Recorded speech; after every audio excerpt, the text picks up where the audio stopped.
स्वागत है आप सभी का एक बार फिर से आपके अपने परिवार सुप्रभात क्लासेस में और भारतीय राज व्यवस्था में। कैसे हो दोस्तों? आई होप कि सभी बढ़िया होंगे और कुशल मंगल होंगे एवं लगातार आपने जो अपना लक्ष्य निर्धारित किया है उसकी ओर कदम पर कदम बढ़ा रहे होंगे। देखिए दोस्तों, इंडियन पॉलिटी में अपने लोगों का जो टॉपिक चल रहा था उस टॉपिक का नाम था मौलिक अधिकार।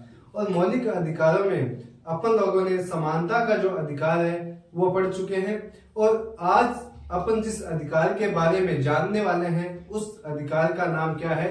स्वतंत्रता का अधिकार। सबसे पहले तो आप लोगों को यही मालूम होना चाहिए कि जो भारतीय संविधान के अंदर जो स्वतंत्रता का अधिकार दे रखा है वो किस आर्टिकल से लेकर के किस आर्टिकल तक है, ये आपको मालूम होना चाहिए।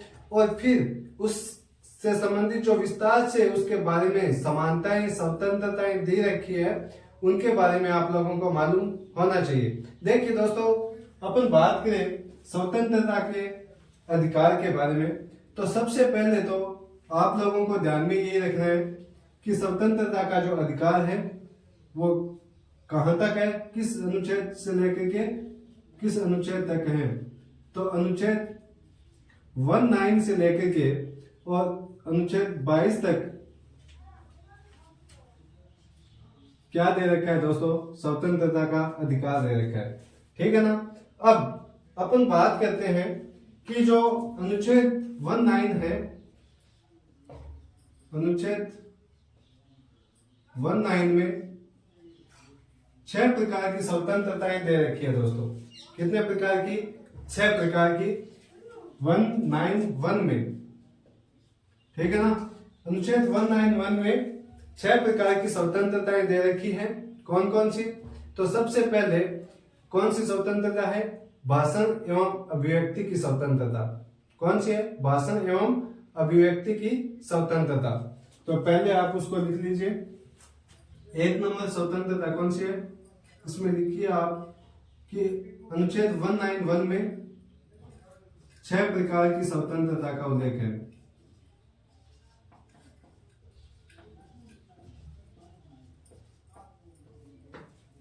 छह प्रकार की स्वतंत्रता का उल्लेख है। अब उन स्वतंत्रताओं के बारे में आपको जानना है। तो पहली कौन सी है? कौन सी है? भाषण एवं अभिव्यक्ति की स्वतंत्रता। अभिव्यक्ति की स्वतंत्रता, ठीक है ना दोस्तों। दूसरी स्वतंत्रता कौन सी है? शांतिपूर्वक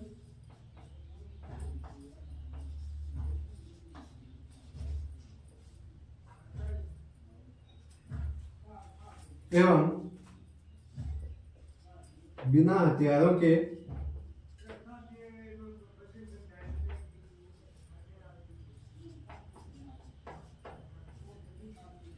बैठने की स्वतंत्रता।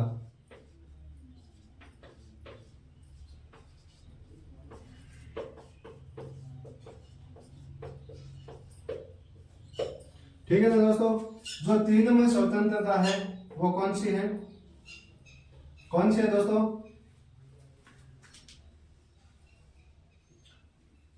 पहली होगी भाषण एवं अभिव्यक्ति की स्वतंत्रता। दूसरी है शांतिपूर्वक एवं बिना हथियारों के बैठने की स्वतंत्रता। तीसरी जो स्वतंत्रता है वो कौन सी है?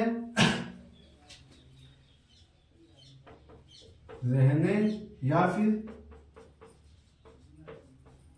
निवास करने की स्वतंत्रता। निवास करने की स्वतंत्रता। अब इसमें क्या है दोस्तों? रहने या फिर निवास करने की स्वतंत्रता से मतलब क्या है कि चाहे किसी भी स्टेट का नागरिक हो वो भारत के किसी भी क्षेत्र में जाकर के निवास कर सकता है, उसका तात्पर्य ये है। उसके बाद में जो आपकी चौथी स्वतंत्रता है वो क्या है दोस्तों? कि घूमने फिरने की स्वतंत्रता। घूमने घूमने फिरने की स्वतंत्रता, ठीक है ना। यानी आप भारत में कहीं पर भी घूमने के लिए जा सकते हो। इसी का दूसरा नाम है विचरण की स्वतंत्रता। विचरण,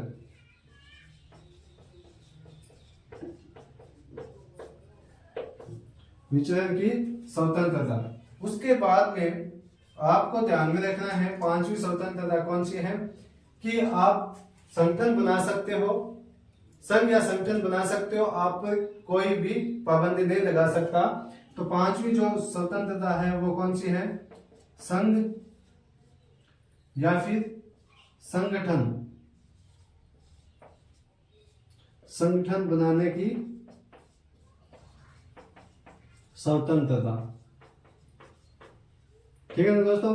पांचवी स्वतंत्रता कौन सी है कि आप संघ बना सकते हो, संगठन बना सकते हो, आप कोई भी है वो पाबंद नहीं कर सकता, किसी भी प्रकार की पाबंदी आप पर नहीं लगाई जा सकती, ठीक है ना।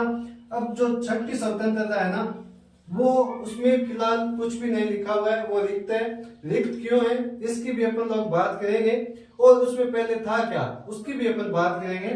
लेकिन एक बार आप इसको डैश डैश करके ऐसे आपको लिख लेना है, ठीक है ना। उसके बाद में सातवीं जो स्वतंत्रता है उसका नाम है व्यापार करने की स्वतंत्रता। व्यापार से तात्पर्य क्या है दोस्तों? व्यापार से तात्पर्य यह है कि यदि आप मान लीजिए राजस्थान से बिलोंग करते हो, ठीक है ना, तो आप कहां किसी अन्य स्टेट में जाकर की, जैसे आंध्र प्रदेश है, तमिलनाडु है, केरल है ना, गुजरात है ना, यहां पर जाकर के आप व्यापार कर सकते हो, किसी भी प्रकार का व्यापार कर सकते हो। वो बस ध्यान आपको ये रखना है कि वो गैर कानूनी व्यापार न हो, ठीक है ना। और जिस व्यापार के बारे में सरकार ने मान्यता दे रखी है ना, वो व्यापार आप कहीं पर भी ऑल इंडिया में कहीं पर भी जाकर के कर सकते हो, आप पर किसी भी प्रकार की कोई पाबंदी नहीं है दोस्तों, ठीक है ना। तो सातवीं जो स्वतंत्रता क्या है वो है व्यापार की स्वतंत्रता, ठीक है ना। अब अपन बात करेंगे कि जो ये छठी जो स्वतंत्रता है वो कौन सी थी और अब ये अस्तित्व में क्यों नहीं है। उससे पहले मैं चाहूंगा कि आप इतना नोट डाउन कर लीजिए, उसके बाद में अपन बात करेंगे कि जो ये छठी स्वतंत्रता है उसके बारे में। तो कर लीजिए नोट डाउन।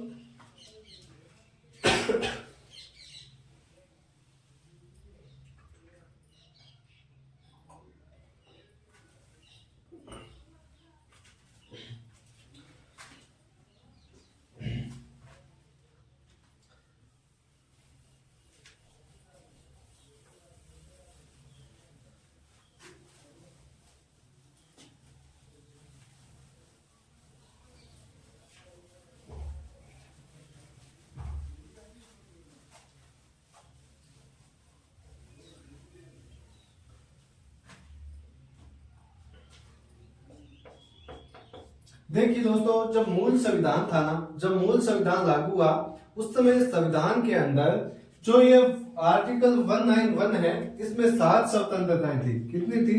7 प्रकार की स्वतंत्रताएं,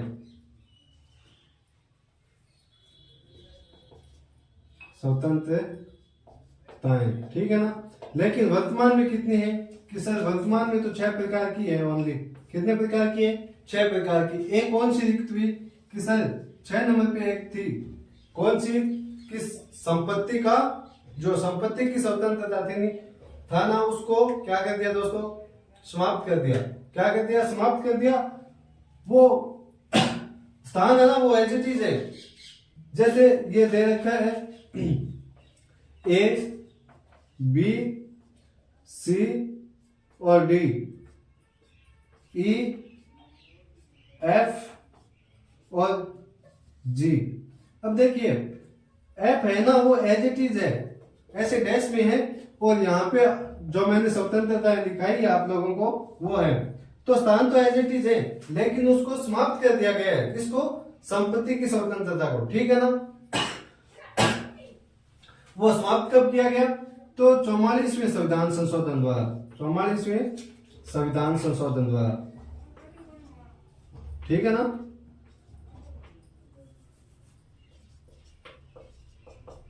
44वें संविधान संशोधन द्वारा संपत्ति की जो स्वतंत्रता है उसको क्या कर दिया, समाप्त कर दिया दोस्तों। ये आपको ध्यान में रखना है, ठीक है ना। अब उसके अलावा आप लोगों को ध्यान में क्या रखना है, इस समानता की स्वतंत्रता के बारे में क्या ध्यान में रखना है। देखिए दोस्तों, स्वतंत्रता का अधिकार है 19 से लेकर के 22 तक, ठीक है ना। अब इसके बाद आप लोगों को ध्यान में रखना है कि एक संविधान संशोधन होता है, 97वां संविधान संशोधन, जो कब हुआ, वर्ष 2012 के अंदर। और उस संविधान संशोधन के तहत जो ये आर्टिकल है 191 और 191 के सी पोर्शन के अंदर, किसमें, सी पोर्शन में आपको ध्यान में रखना है सहकारी संस्था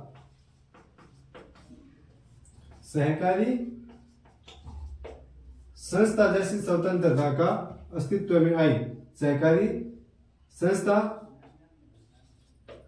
स्थापित की, या फिर आप बोल सकते हो स्थापना की जो स्वतंत्रता है वो अस्तित्व में आई। कब आई, तो आप कहोगे सर 97वें संविधान संशोधन द्वारा, 97वें संविधान संशोधन द्वारा। और ये हुआ कब, कि सर वर्ष 2012 के अंदर। कब हुआ, 2012 में, ठीक है दोस्तों।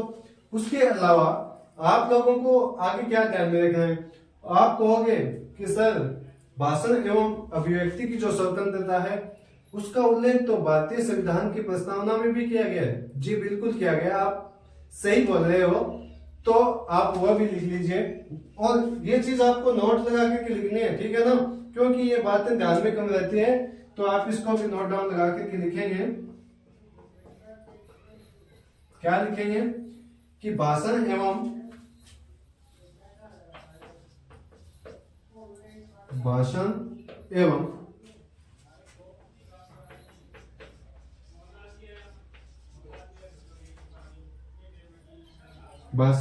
अभिव्यक्ति की स्वतंत्रता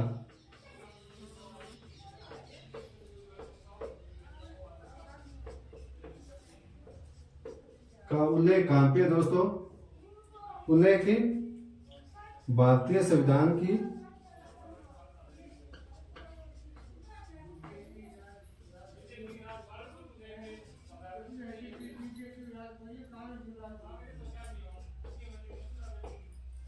भारतीय संविधान की प्रस्तावना में भी है,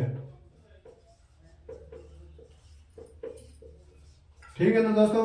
उसके बाद अब भाषण एवं अभिव्यक्ति की स्वतंत्रता की जब भी बात की जाए तो एक सवाल है वो बहुत ही बार सामने आता है, और जब भी क्लास ली जाए ना इस स्वतंत्रता के अधिकार के बारे में, तो एक सवाल बहुत मात्रा में सामने आता है। और वो सवाल क्या है, बहुत बार पूछा गया है कि सर जो प्रेस की स्वतंत्रता है वो क्या इस भाषण एवं अभिव्यक्ति की स्वतंत्रता का भाग है क्या, या फिर कोई और मामला आप बताइए। तो देखिए दोस्तों, और बहुत से टीचर ऐसे भी हैं जो ये कहते हैं कि जो प्रेस की स्वतंत्रता है वो भाषण एवं अभिव्यक्ति की जो स्वतंत्रता है उसका भाग नहीं है। लेकिन मैं आप लोगों को बिल्कुल स्पष्ट कर देता हूं कि जो प्रेस की स्वतंत्रता है उसका उल्लेख संविधान में चाहे स्पष्ट रूप से नहीं किया गया हो, लेकिन जो प्रेस की स्वतंत्रता है वो भाषण एवं अभिव्यक्ति की स्वतंत्रता का ही एक भाग है दोस्तों, ये आपको ध्यान में रखना है। तो आप लोग इसे नोट डाउन में 2 नंबर ऐसे लगा के इसमें लिखिएगा कि जो भाषण एवं अभिव्यक्ति की स्वतंत्रता है, इसी में आपको लिखना है कि जो प्रेस की स्वतंत्रता, प्रेस की जो स्वतंत्रता है वो किसका भाग है, भाषण एवं अभिव्यक्ति की स्वतंत्रता का ही भाग है। अभिव्यक्ति की स्वतंत्रता का ही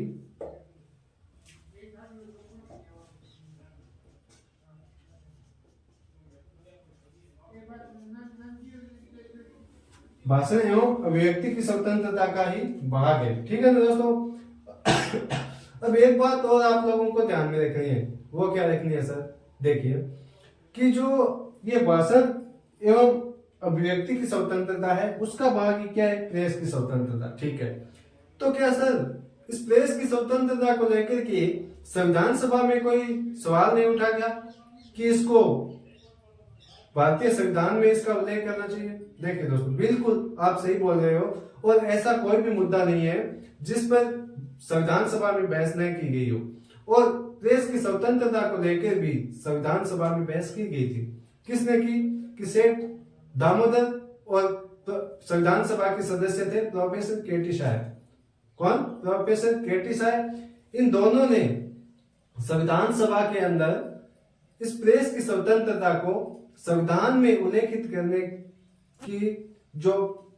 करने का प्रस्ताव रखा था, लेकिन ये प्रस्ताव दोस्तों पारित नहीं हो पाया। ये आपको ध्यान में रखना है। तो आप लिख लीजिए कि जो प्रेस की स्वतंत्रता है उसको भारतीय संविधान में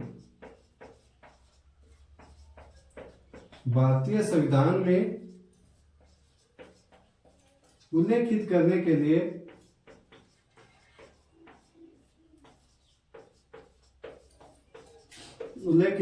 लिए प्रस्ताव रखा था। किसने? प्रस्ताव किसने रखा? दो सदस्य थे। कौन? एक तो आपका दामोदर सेठ और दूसरा सदस्य कौन थे? प्रोफेसर केटी शाह।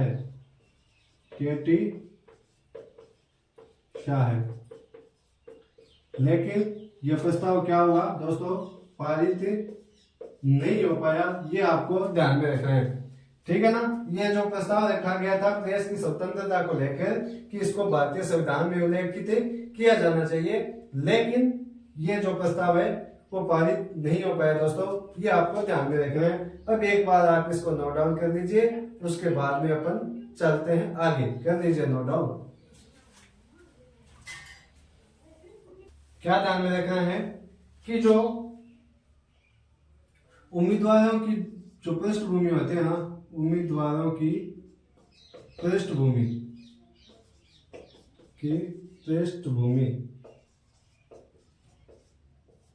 इस पृष्ठभूमि की जानकारी देना भी क्या है दोस्तों? जानकारी देना क्या है? अभिव्यक्ति की स्वतंत्रता का ही भाग है। अभिव्यक्ति की स्वतंत्रता का भाग है। ये आपको ध्यान में रखना है। तो सर ये जो उम्मीदवारों की पृष्ठभूमि है उसकी जानकारी देना अभिव्यक्ति की स्वतंत्रता का भाग है, लेकिन ये डिसीजन न्यायालय ने कब दिया? तो देखिए दोस्तों, ये डिसीजन है उसके बारे में आपको ध्यान में रखना है। एडीआर बनाम भारत संघ वर्ष 2002 में न्यायालय ने यह निर्णय दिया था कि जो उम्मीदवारों की जो पृष्ठभूमि है ना, उनकी जानकारी देना भी किसका भाग है? अभिव्यक्ति की स्वतंत्रता का ही भाग है। ठीक है ना दोस्तों? ठीक है ना। उसके बाद में आपको ध्यान में रखना है एक बात और। क्या ध्यान में रखनी है कि जो राष्ट्रीय ध्वज तिरंगा है उसको लहराना या लगाना भी एक अभिव्यक्ति की स्वतंत्रता का ही भाग है। ये आपको ध्यान में रखना है। इसको भी आप नोट डाउन कर लीजिएगा। क्या करोगे कि जो नवीन जिंदल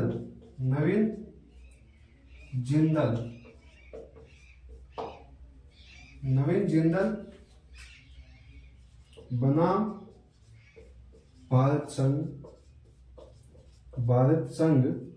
कब? वर्ष 2004 के अंदर।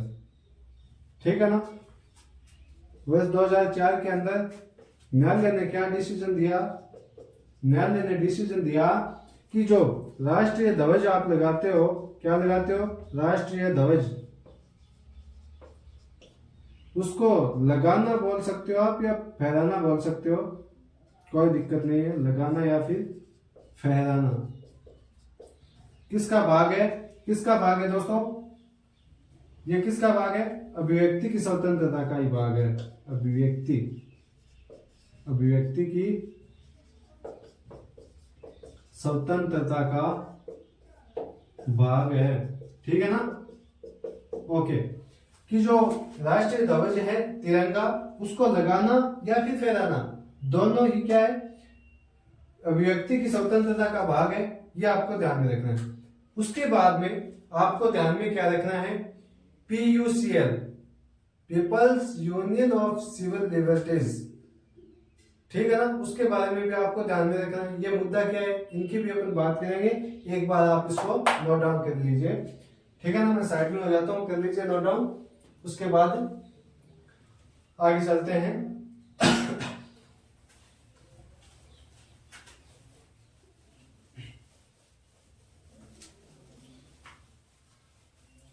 देखिए दोस्तों, उसके बाद में आपको ध्यान में रखना है कि जो आप नोटा बोलते हो ना, नोटा, 2-4 जितने भी उम्मीदवार होते हैं, यदि वो आपको पसंद नहीं है तो आपके पास एक ऐसा विकल्प रहता है कि आप वो यूज कर सकते हो। और वो कौन सा है? नोटा, जिसकी फुल फॉर्म क्या है? None of the above. ठीक है ना? ये भी अभिव्यक्ति की स्वतंत्रता का भाग है। क्या है? एक बार फिर से आप कान लगा के सुन लीजिए कि जो नोटा है, क्या नोटा वो अभिव्यक्ति की स्वतंत्रता का भाग है। नोटा की full form none of the above. ठीक है ना? तो लिख लीजिए नोटा। नोटा है वो किसका? अभिव्यक्ति की स्वतंत्रता का भाग। नोटा है वो अभिव्यक्ति की स्वतंत्रता का भाग है। ठीक है ना? और ये अस्तित्व में कब आया? आपसे पूछे अस्तित्व में कब आया? तो आपको ध्यान में रखना है कि PUCL, People's Union of Civil Liberties बनाम भारत संघ 2013 के मामले के अंदर न्यायालय ने यह डिसीजन दिया था। न्यायालय ने यह निर्णय दिया, क्या निर्णय दिया? कि जो नोटा है, क्या निर्णय दिया? कि जो नोटा है वो किसका भाग होगा? अभिव्यक्ति की स्वतंत्रता का। किसका भाग होगा दोस्तों? अभिव्यक्ति की स्वतंत्रता का भाग होगा। यह आपको ध्यान में रखना है। ठीक है दोस्तों? यह आपको ध्यान में रखना है। ठीक है? उसके बाद अब देखिए, जो ये स्वतंत्रताएं दे रखी है आर्टिकल 191 के अंदर 6 प्रकार की स्वतंत्रताएं हैं। इन पर रोक भी लगाई जा सकती है। और इन पर रोक लगाने के जितने भी माध्यम है ना, उन माध्यमों की जानकारी आर्टिकल 192 से लेकर के 196 तक दे रखी है। ठीक है ना? उन पर पाबंद किस व्यवस्था में लगाया जाएगा। ठीक है ना? ये सभी जो जानकारी है वो किस में दे रखी है? 192 से लेकर के 196 तक। और उसके बाद भी आपको एक बात और ध्यान में रखनी है कि इन सीमाओं को देखते हुए, इन पाबंदियों को देखते हुए संविधान सभा के सदस्य थे प्रोफेसर केटी शाह। कौन दोस्तों? प्रोफेसर केटी शाह। उन्होंने कहा था संविधान सभा में कि एक दाएं हाथ से बहुत कुछ दिया जा रहा है, लेकिन 3-4 बाएं हाथ से सब कुछ लिया जा रहा है। ये आपको ध्यान में रखना है। तो आज अपन यहीं तक पढ़ेंगे।